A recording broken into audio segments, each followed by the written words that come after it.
Welcome to Sisan একাডেমিতে স্বাগত। আজকে আমরা নিমেষে অঙ্ক সিরিজের ক্লাস নাম্বার 239 শুরু করব আজকে ম্যাথসের উপর।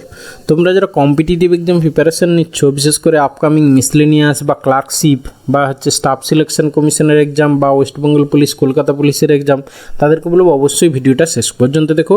এই টাইপেরই ম্যাথসের কোশ্চেন তোমরা পরীক্ষা পাবে। ওকে, চলো লেট স্টার্ট। ফার্স্ট কোশ্চেন কী আছে দেখে নাও। বলেছে 3 অঙ্কের কোন বৃহত্তম সংখ্যাকে এত দ্বারা ভাগ করলে প্রতি ক্ষেত্রে 4 ভাগশেষ থাকবে। দেখো, এই কোশ্চেনটা হচ্ছে গিয়ে আমাদের এলসিএম এইচসিএফ বা লসাগু গসাগু চ্যাপ্টারের অঙ্ক। এই টাইপের কোশ্চেনগুলো করতে কিন্তু অনেক সময় লাগে। ঠিক আছে, প্রথমে আমরা দেখো বেসিক ওয়েতে যদি করতে হয় অঙ্কটা কীভাবে করবো। আমরা প্রথমে এই 10, 12, 15 হচ্ছে এলসিএম বের করব। ঠিক আছে, এলসিএম বের করার পরে 10, 12, 15 এলসিএম কত হবে? 60 হবে। তাহলে 3 অঙ্কের বৃহত্তম সংখ্যা মানে হচ্ছে গিয়ে 3টে 9, তাকে হচ্ছে গিয়ে 60 দিয়ে ভাগ করব। ঠিক আছে, করার পরে এর কাছাকাছি যেটা হলো, আমি বেসিক ওয়েটা আগে করাই, কিন্তু আমি যে প্রসেসটা করব সেটা দেখবে নিমেষের মধ্যে অঙ্কটা সলভ হয়ে যাবে। ঠিক আছে, আচ্ছা আগে আমি বেসিক ওয়েটা করাই। দেখো, ভালো করে মন দিয়ে শেখো।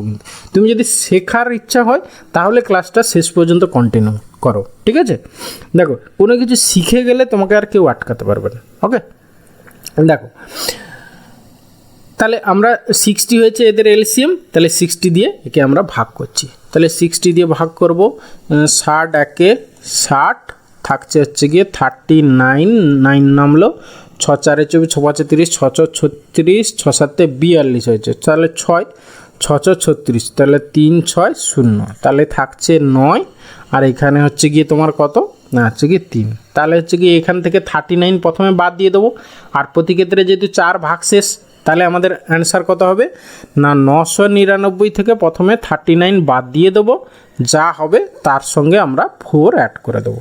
ওকে, তাহলে বাদ দিলে কত হবে? এখানে 960 আর 4 মানে 964 হবে আমাদের অ্যান্সার। ওকে, তাহলে এই অঙ্কটা করতে তোমার যত সময় লাগলো, এবার আমি বলছি দেখো যে কনসেপ্টে তুমি অপশান এটা খুব নিমেষেই বের করতে পারবে। কি করে দেখো, প্রথমত যে অ্যান্সারটা হবে, ঠিক আছে, সেখানে হচ্ছে গিয়ে এই 10, 12, 15 দ্বারা ভাগ যাবে, শেষে 4 ভাগশেষ যেহেতু থাকবে বলেছে, তুমি প্রথমে 4 বাদ দিয়ে দাও, প্রতিটা অপশান থেকে প্রথমে 4 বাদ দিয়ে দাও।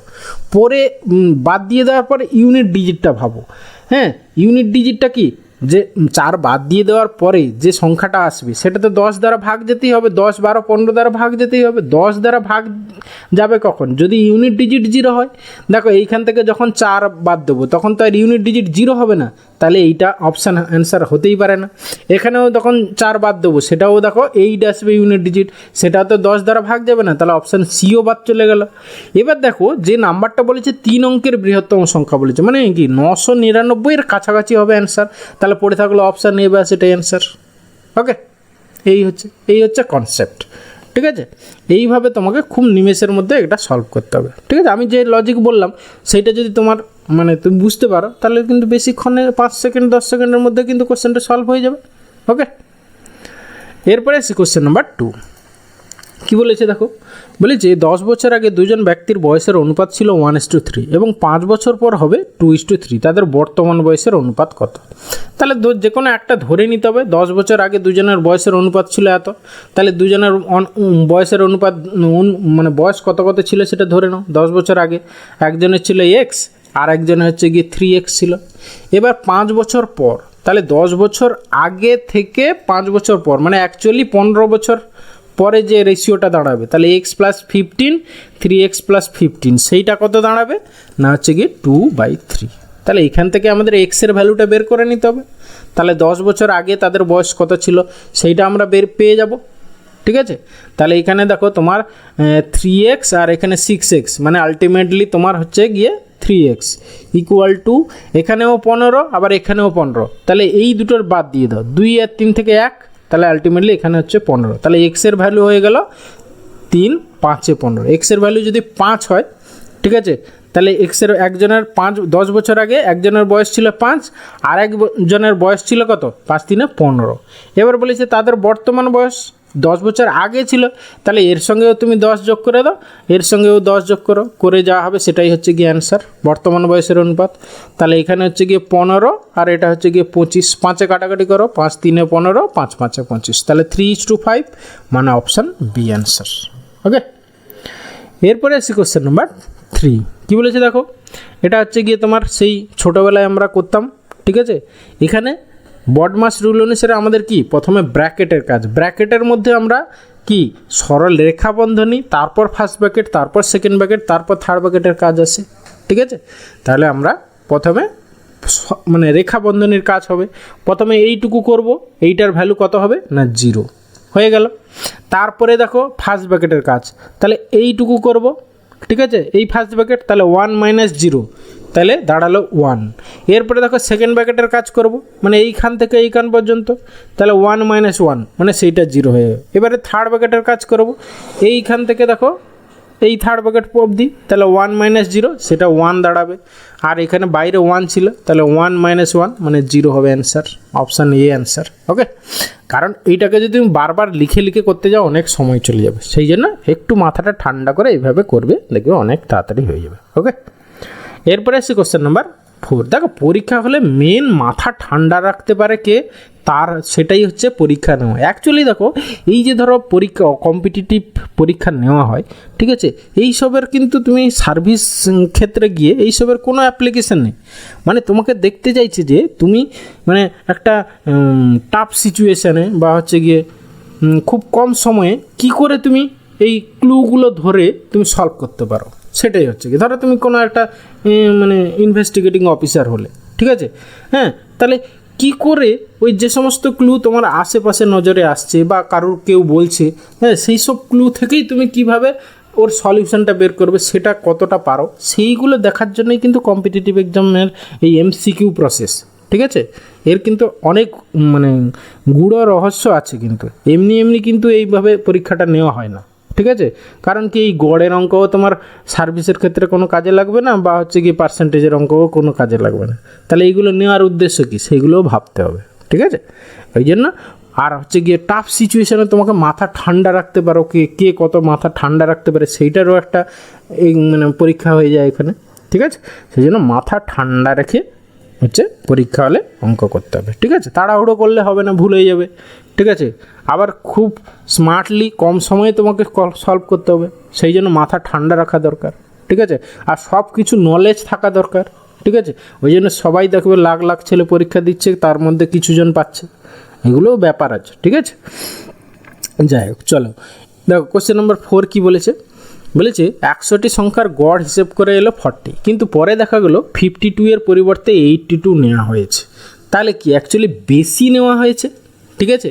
52 এর পরিবর্তে নেওয়া হয়েছে 82, তাহলে কত বেশি নেওয়া হয়েছে? 30 বেশি নেওয়া হয়েছে। তাহলে এই 100টার সংখ্যার হ্যাঁ গড় হচ্ছে গিয়ে কত কমবে? 30 হচ্ছে গিয়ে 100, এটা কমে যাবে, মানে হচ্ছে গিয়ে কত হবে? 0.3 কমে যাবে, ঠিক আছে। তাহলে 0.3 আমাদের কমে যাবে। তাহলে আগে এভারেজ ছিল হচ্ছে গিয়ে 40, তাহলে 40 থেকে 0.3 কমিয়ে দাও, 0.3 মানে হচ্ছে গিয়ে তোমার 39.7, মানে অপশান সি অ্যান্সার। ওকে, এরপরে আসি কোশ্চেন নাম্বার 5। বলেছি কত টাকার 5% হারে 2 বছরের সরল সুদ ও চক্রবৃদ্ধি সুদের পার্থক্য 25 টাকা। এটা একটা যারা আমার এই কম্পিটিটিভ এই চক্রবৃদ্ধি কম্পাউন্ড ইন্টারেস্টের চ্যাপ্টারটা যারা দেখেছো তারা অবভিয়াসলি অতক্ষণে করে ফেলেছো। এর একটা ফর্মুলা আছে, 2 বছরের ক্ষেত্রে যদি চক্রবৃদ্ধি সুদ আর সরল সুদের পার্থক্য দেওয়া থাকে তাহলে সাম মানে হচ্ছে কি আসল, সাম ইকুয়ালটা কী হয় না ডিফারেন্স ইন্টু 100 বাই হচ্ছে আর এর হোল স্কয়ার, এটা একটা ফর্মুলা আছে, ঠিক আছে। তাহলে এখানে 2 বছর চক্রবৃদ্ধি সুদ সরল সুদের পার্থক্য কত হচ্ছে ডিফারেন্সটা 25 টাকা দেওয়া আছে, আর হচ্ছে আর এর ভ্যালু দেওয়া আছে 5%, তাহলে হচ্ছে কি 100/5 এত হোল স্কয়ার, সিম্পলিফাই করো যা হবে সেটাই হচ্ছে কি আসল। তাহলে হচ্ছে গিয়ে 5 20 100, 20 স্কোয়ার মানে 400, তাহলে 25 4 100 মানে 10,000, মানে অপশান এ হবে অ্যান্সার। ওকে, এরপরে আসি কোশ্চেন নাম্বার 6। বলেছে বর্গক্ষেত্রে বাহুর দৈর্ঘ্য যদি 50% কমানো হয় তাহলে ক্ষেত্রফল কত শতাংশ কমবে। ঠিক আছে, জাস্ট কিছুই নেই, দেখো মানে 50%-এর সাকসেসিভ ডিক্রিজ। ঠিক আছে, সাকসেসিভ ডিক্রিজ মানে কত হবে, তাহলে 50 + 50 - 50 × 50/100। এইটা সলভ করলে যা হবে সেটাই হচ্ছে গিয়ে তোমার এত % ক্ষেত্রফল কমবে। ঠিক আছে, তাহলে 50 50 100, আর এখানে এই দুটো শূন্য কেটে দাও, তাহলে হচ্ছে গিয়ে 25, তাহলে 100 - 25 মানে হচ্ছে গিয়ে 75%, মানে অপশান এ অ্যান্সার। ওকে, এরপরে আসি কোশ্চেন নাম্বার 7। কি বলেছে, যদি 8টি লেবু 6 টাকায় কিনে 6টি লেবু 8 টাকায় বিক্রি করা হয় তবে লাভের হার কত? ঠিক আছে, দেখো এইরকম করে এই টাইপের কোশ্চেন, দেখো 8 6 6 8, জাস্ট ডিজিট দুটো মানে নাম্বার দুটো এদিক ওদিক চেঞ্জ করে দিয়েছে। এই টাইপের কোশ্চেন সোজা, খুব সোজা। কিভাবে করবে দেখো, 8টি লেবু তাহলে 6 টাকায় কিনেছে প্রথমে, তারপরে বিক্রি করেছে 6টি লেবু 8 টাকায়। ঠিক আছে, এবার দেখো কোনাকুনি গুণ করবে, এবার কোনাকুনি গুণ করবে, কেনা দামের সঙ্গে গুণ করে যেটা পাচ্ছ সেটা হচ্ছে গিয়ে তোমার ক্রয় মূল্য বা সিপি। তাহলে এই 6টা হচ্ছে গিয়ে দেখো, এই যে উপরের 6টা সেটা কেনা দাম ছিল, তাহলে 6 36 টাকা হচ্ছে গিয়ে কিনেছে। আর হচ্ছে গিয়ে দাও 28 64, সে 64 টাকায় হচ্ছে গিয়ে এটাকে এসপি, মানে এইটা হয়ে গেল সিপি। কেনা দামের সঙ্গে গুণ করে যেটা গুণফলটা পেলে সেটা সিপি, আর বিক্রি দামের সঙ্গে গুণ করে যে গুণফলটা পেলে সেটা হচ্ছে এসপি। ব্যাস, তুমি সিপি এসপি পেয়ে গেছো, এবার তুমি প্রফিট পেয়ে যাবে। ঠিক আছে, আর প্রফিট কার সাপেক্ষে হয় না, হচ্ছে সিপির সাপেক্ষে হয়। তাহলে নিচে হচ্ছে গিয়ে তোমার 36, উপরে হচ্ছে 36 আর 64 ডিফারেন্স কত, 24 আর 4 28, তাহলে 28 এত ইন্টু হচ্ছে গিয়ে 100, সিম্পলিফাই করলে যা হবে অ্যান্সার। ঠিক আছে, তাহলে 4 কাটো, 4 7 28, 4 9 36, দেখো নিচে 9 আসবে, একমাত্র একটা অপশানে নিচে 9 আছে, ব্যাস এটাই অ্যান্সার, আর ভাবার দরকার নেই। ওকে, এরপরে আসি কোশ্চেন নাম্বার 8। বলেছি একটি আয়তক্ষেত্রের ক্ষেত্রফল 108 বর্গ সেন্টিমিটার এবং পরিসীমা 48 সেন্টিমিটার হলে দৈর্ঘ্য প্রস্থের অনুপাত কত?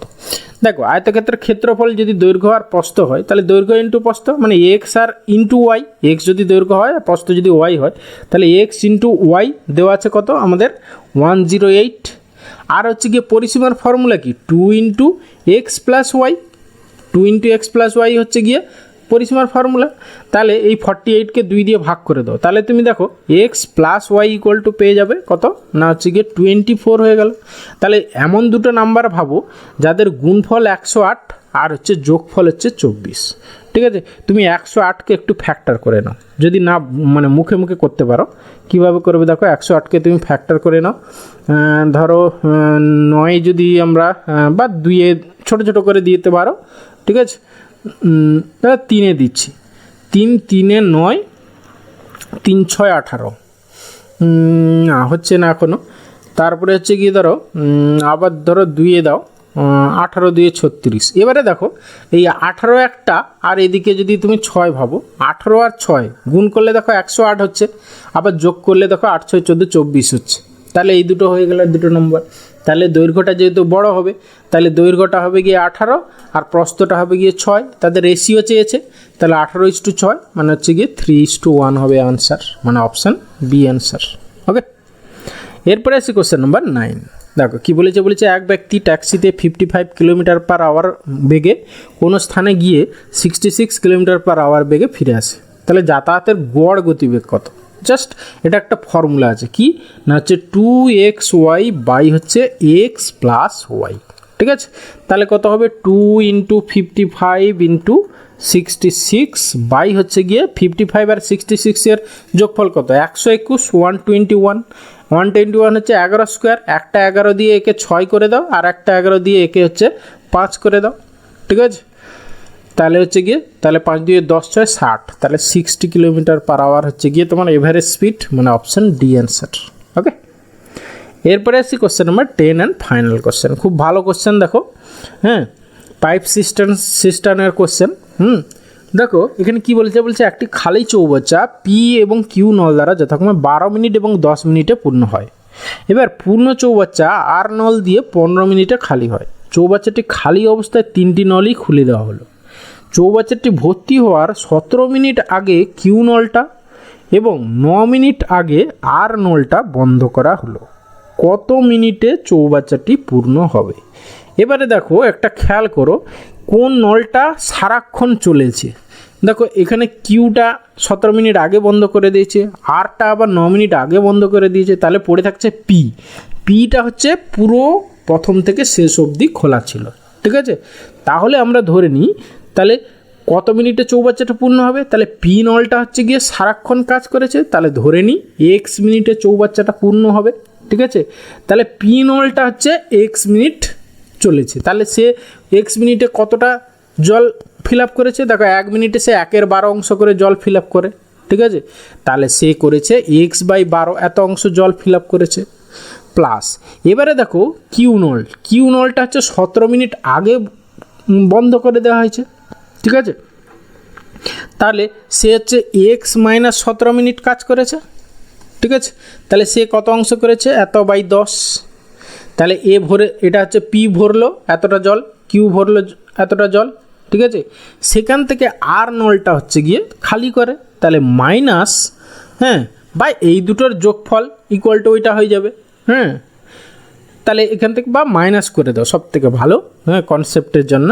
তাহলে আর নলটা দেখো 9 মিনিট আগে, তাহলে হচ্ছে কি x - 9 মিনিট, বাই হচ্ছে গিয়ে দেখো সি হচ্ছে 15 মিনিটে খালি করে, তাহলে নিচে হচ্ছে গিয়ে 15। এই ইকুয়াল টু আমাদের কত হবে, পুরো চৌবাচ্চাটা ভর্তি হবে বলেছে, তাহলে ইকুয়াল টু 1 অংশ হবে, ঠিক আছে। ব্যাস, এটাকে সিম্পলিফাই করো, এক্সের ভ্যালু যা হবে সেটাই হচ্ছে অ্যান্সার। ওকে, আচ্ছা, তাহলে আমরা এটাকে অপশান টেস্ট করতে পারো, ঠিক আছে, না হলে তোমাকে সলভ করতে হবে। আমরা একটু সলভ করেই নিই। দেখো তোমার 12, 10, 15 মানে এদের এলসিএম কত হচ্ছে 60, ঠিক আছে। তাহলে আমরা একবারে করছি, তাহলে 12 × 5 = 60, তাহলে এটা 5x হবে। 10 × 6 = 60, তাহলে এটা হচ্ছে গিয়ে তোমার 6x মাইনাস হচ্ছে গিয়ে 17, 6 কত হচ্ছে 6 × 7 = 42, 2 6 × 6 = 6 × 4 = 10, 102।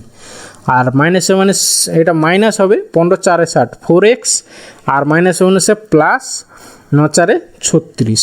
ব্যাস, ইকুয়াল টু হচ্ছে গিয়ে এই নিচে 60টা ওইদিকে গুণ করে দাও, ব্যাস। এখানে তাহলে এক্স কতগুলো হচ্ছে দেখো, 6, 5, 11, ঠিক আছে। সেখান থেকে 4 বাদ দিয়ে দাও, তাহলে হচ্ছে গিয়ে তোমার 7, 4, 11, তাহলে হচ্ছে গিয়ে 7x ইকুয়াল টু, তাহলে 60, হ্যাঁ 60, আর তার সঙ্গে হচ্ছে কি তোমার 102 যোগ হবে, তাহলে 162, 162, সেখান থেকে তুমি 36 বাদ দিয়ে দাও। 36 বাদ দিলে কত হচ্ছে দেখো, 12 থেকে 6 গেলে 6, আর এখানে হচ্ছে গিয়ে তোমার 15 থেকে হচ্ছে 3, 5 থেকে 3 গেলে 2, তাহলে 126, তাহলে 126, তাহলে 7 দিয়ে কাটাকাটি করো, 7 × 1 = 7, 5 × 12, 7 × 8 = 56, তাহলে এক্সের ভ্যালু হচ্ছে গিয়ে 18 মিনিট। তাহলে হচ্ছে গিয়ে চৌবাচ্চাটা কতক্ষণে পূর্ণ হবে না 18 মিনিটে, মানে option C answer. Okay, thank you ভিডিওটা শেষ পর্যন্ত দেখার জন্য, আশা করি ভালো লাগলো। তাহলে অবশ্যই একটা লাইক করো, বন্ধুদের সঙ্গে শেয়ার করো, আর চ্যানেলে নতুন হলে অবশ্যই সাবস্ক্রাইব করো। দেখো অনেকে ভাববে যে স্যার প্রতিবার এই কথাটা বলে কেন, যে একটা লাইক করো, বন্ধুদের সঙ্গে শেয়ার করো, চ্যানেলে নতুন হলে সাবস্ক্রাইব করো। দেখো এইগুলো হচ্ছে গিয়ে আমি ভিডিও বানাচ্ছি, ঠিক আছে, এইগুলো যদি তোমরা করো তাহলে আমিও একটু মোটিভেট হব, ঠিক আছে, যাতে আরও ভালো ভালো অঙ্ক দিয়ে ক্লাসগুলো নিয়ে আসা যায়, ঠিক আছে। তোমরা দেখো সব কিছুতেই হচ্ছে সাপোর্ট, ধরো কোথায় খেলা হচ্ছে, তুমি যদি প্লেয়ারদের সাপোর্ট করো তাদের মনোবল আরও বাড়বে, এটাই হচ্ছে ব্যাপার আর কি। তুমি কোনো ধরো কাজ করছো, তোমাকে যে কেউ সাপোর্ট করে ভালো বলে, তাহলে তোমারও ভালো লাগবে, আরও কাজ করতে মন লাগবে, এও সেই রকম ব্যাপার। ওকে, সবাই ভালো থাকবে, দেখা হচ্ছে নেক্সট ক্লাসে, ভালো থাকবে, বাই।